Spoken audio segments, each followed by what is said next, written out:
जय जगन्नाथ। आमर आज जो ऑटो टोटो मिलित महामंच तरफ आज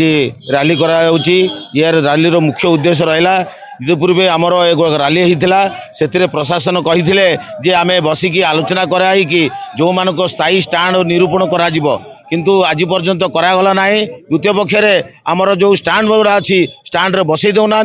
गाड़ी जो जाऊँगी पार्किंग बेलू जदि क्या ओह्लाउंट से समय धरी ताकू फाइन पकाउंट। आज आम सबु प्रकार लाइसेंस थी इन्शुरांस फिटनेस सबु प्रकार लाइसेंस थी गाड़ी गोटे चल पारना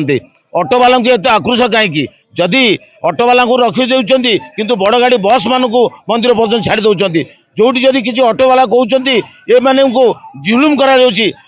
जुलुम कराऊँगी जहाँकि फाइन माध्यम 5,000 10,000 पकाउं गरीब ऑटो ड्राइवर तार पेट पाटना दिन को 500 कि 1000 कमेब तार घर को देव किंतु ता बदल रे जदि फाइन से 1000 टंका जदि काटिब ताल चलिब केमती। आज पुरी सहर में बेकार समस्या बढ़ी कौन से चाकरी बाकरी ना पिला माने पाठ पढ़ी ग्रेजुएशन पिला गुड़ाक आज ऑटो चलाउंट से निज परिवार परिपोषण करने सरकार तुरंत जो जवाब देते जोटी जोटी स्टाण स्थायी स्टाण करने से आज पर्यटन करना।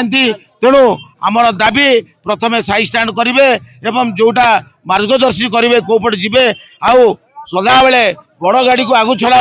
सान गाड़ी को पछर रखाई जाऊँगी यहाँ गोटे वैमानिक कथा। तेणु आज प्रशासन आमर कथा मानि नब आशा करुचु जदि प्रशासन मानि नब ना